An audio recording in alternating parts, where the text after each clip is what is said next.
Le bataillon Hoche des volontaires de Saint-Maur se forme par la réunion d'une dizaine de groupes de résistance entre l'automne 1943 et le printemps 1944.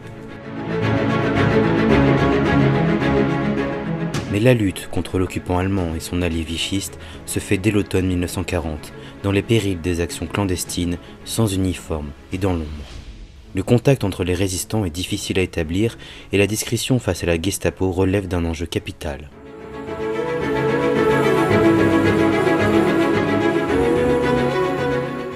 En 1942, Antoine Chiquelin apprend l'existence de l'activité clandestine qui se déploie autour de Pierre-Monville. Kléber et Renaud Deverne déclenchent alors le processus périlleux, lent et laborieux de ce regroupement de la résistance à Saint-Maur. Au fil des années, les chefs des groupes se sont entourés de patriotes qu'ils ont formés au combat. À l'heure de l'insurrection, ils sont prêts. Avant même que soit lancé l'ordre de mobilisation, le bataillon Hoche compte 700 combattants, dont 44 officiers.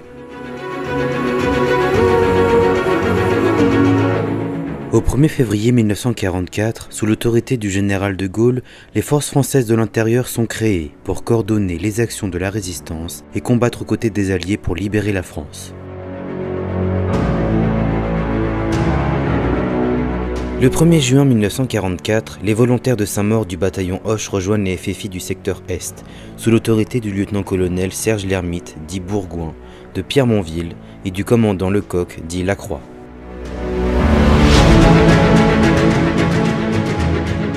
Du 18 au 29 août 1944, les FFI du bataillon Hoche des volontaires de Saint-Maur participent à la libération de Saint-Maur et de sa région.